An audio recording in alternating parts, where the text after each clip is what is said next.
সকালেই আকাশে অনেক মেঘ জমে আছে। হালকা হালকা বৃষ্টিও পড়ছে আর হালকা হালকা হাওয়াও দিচ্ছে। আর জানো তো সারা রাত ধরে খুব বৃষ্টি পড়েছে। আর সেই জন্য সকালে ছাদে চলে এলাম। আর এসে দেখি ছাদে কিছু জল জমে গেছে। আর গাছের গোড়াতে টবগুলোতেও কিছু জল জমে গেছে। আর জানো তো দুদিন ধরে খুব বৃষ্টি হয়েছে, রোদের দেখা মাত্র নেই। তো যাই হোক ছাদ থেকে আমি চলে এলাম নিচে। আর ঘরে যেহেতু কাজগুলো করা হয়নি বাসি কাজগুলো, তাই এখন করে নিচ্ছি। আর বৃষ্টি পড়ছিল তো তাই ছাতাটাই নিয়ে ঝাড় দিচ্ছি। সকালেই যদি ভিজি তাহলে তো ঠান্ডা লেগে যাবে, তাই ছাতাটাই নিয়ে নিলাম। তো যাই হোক আমার প্রিয় বন্ধুরা, শুভ সকাল। আশা করি তোমরা যে যেখান থেকে আমার ভিডিওটা দেখছো সকলেই ভালো আছো, সুস্থ আছো। আমি জ্যোৎস্না, আমার ব্লগ চ্যানেলে তোমাদের সকলকে স্বাগত আর অনেক অনেক ভালোবাসা রইল।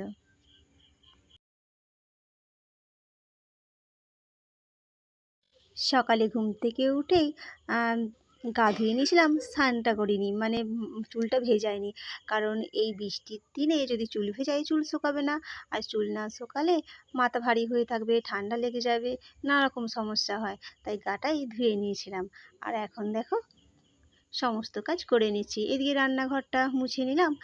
আর তরকারি বসাচ্ছি একদিকে, আর চা বসিয়ে দিয়েছি। আর জানো ঘরটা বেশি মুছিনি, কারণ আমাদের যেহেতু একতলা বাড়ি আর দালানগুলো সবসময় ভিজে ভিজে হয়ে থাকে। যত ঝাপটার জল বৃষ্টির সব দালানে ভর্তি হয়ে যায় গো। তো চৌকাঠে চৌকাঠে একটু মুছে নিয়েছিলাম। আর এখন একদিকে চা বসিয়ে দিয়েছি আর প্রেসার কুকারে একটু তরকারি বসাচ্ছি। সরু সরু করে আলু কেটেছিলাম, একটু জিরে কাঁচা লঙ্কা ফোড়ন দিয়েই তরকারিটা বানিয়ে নিচ্ছি। প্রেসার কুকারে বানিয়ে নিচ্ছি কারণ এদিকে গ্যাসটাও কম ফুটবে আর তাড়াতাড়িও হয়ে যাবে, সেই জন্য প্রেসার কুকারে বানিয়ে নিচ্ছি। আর এদিক থেকে দেখো আমার চাটাও হয়ে গেছে। আর আদা তেজপাতা দিয়ে ফোটাতে দিয়েছিলাম, আর এখন পরে চাটা দিয়ে চাটা করে নিলাম। আর এদিক থেকে ডলু সোনার বোতলটা একটু ফুটিয়ে নিচ্ছি, ও যেহেতু রাত্রে দুধ খায়। আর দেখো চা নিয়ে নিয়েছি, মাম্মা আজকে চা খাবে সেই জন্য ওর জন্য চা নিয়েছি। আর তোমাদের দাদা ভাইও পাশে বসেছিল ডলু সোনাকে নিয়ে, তাই ওকে চাটা দিয়ে দিলাম। আর মাম্মা বলছে মা আমাকে খাইয়ে দাও, তাই ওকে খাইয়ে দিচ্ছি। আর জানো তো গরম লাগছে বলে মুখটা একটু কীরকম করছে।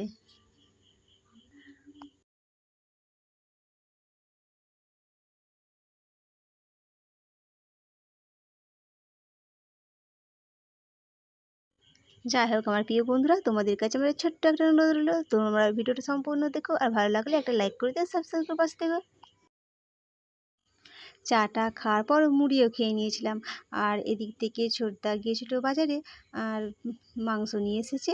আর তাই মাংসটা ধুয়ে নিয়েছি আর এদিকে সবজিগুলো কেটে নিয়েছি। আর গাছের কুমড়ো শাক ছিল, আর সেটাই আজকে রান্না হবে।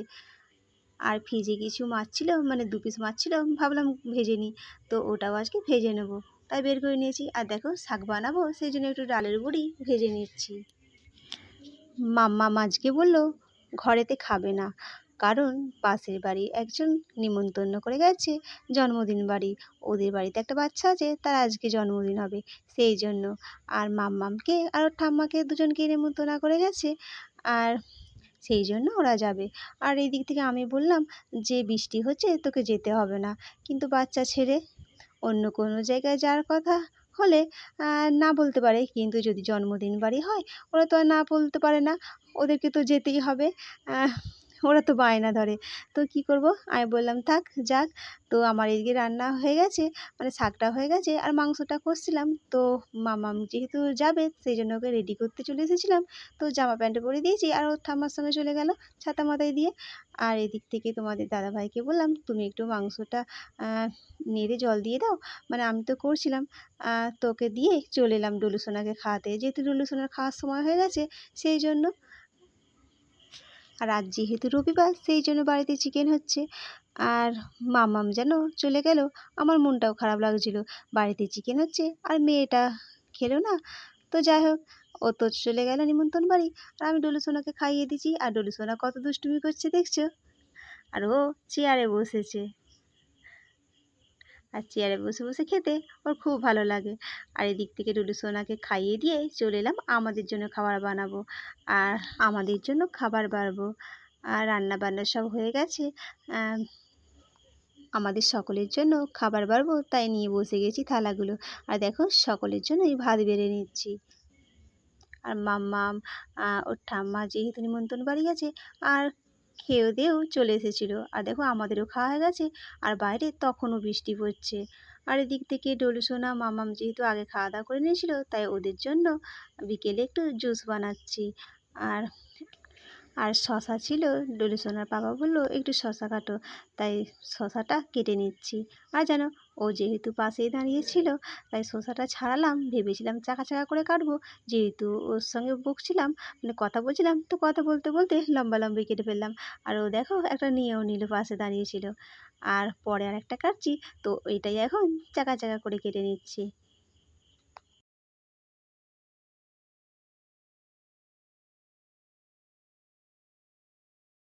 আর সকালে যখন ছোটদা বাজারে গিয়েছিল কিছু মিষ্টি আর গরম গরম রসগোল্লা এনেছিল, জানো তো। তার কারণ হলো আজকে বাড়িতে কিছু লোক আসার কথা ছিল দেখাশোনার জন্য, যেহেতু আমার দেওরদের এখনো বিয়ে হয়নি সেই জন্য। আর এত বৃষ্টির জন্য তারা আসবে না ফোন করে জানিয়ে দিল, তাই সেই জন্য ডোরেশনের বাবা বললো চলো সবাইকে মিষ্টি দিয়ে দাও। তাই আজ সকলে মিলেই মিষ্টি মুখ করে নিলাম। আর দেখো মিষ্টিটা নিয়ে নিয়েছি আর সকলকে এখন দিয়ে দিচ্ছি। তো যাই হোক বন্ধুরা, আজকের ভিডিওটা এই পর্যন্ত। যদি তোমাদের ভালো লাগে একটা লাইক করে দিও আর সাবস্ক্রাইব করে পাশে থেকো। আর যারা নতুন বন্ধু হয়ে ভিডিওটা দেখছো তাদের আমার পাশে থাকার অনুরোধ রইল। আর যারা পুরনো বন্ধু হয়ে আছো তাদের তো অসংখ্য ধন্যবাদ আমার পাশে থাকার জন্য। যেহেতু বাইরে বৃষ্টি পড়ছে তাই ভিজে জামা কাপড়গুলো দালানেই মিলে রেখেছি। আর দেখো মামাম ঘরের ভিতরে ছিল, ও এখন বেরিয়ে চলে এলো, ওকে ডাকলাম খাওয়ার জন্য। তো যে সমস্ত আমার বন্ধুরা আমার আগের ভিডিওতে কমেন্ট করেছো তাদের অসংখ্য ধন্যবাদ এত সুন্দর সুন্দর মিষ্টি মিষ্টি কমেন্ট করার জন্য। তো সকলে ভালো থেকো সুস্থ থেকো, আজ আসি গো, টাটা বাই।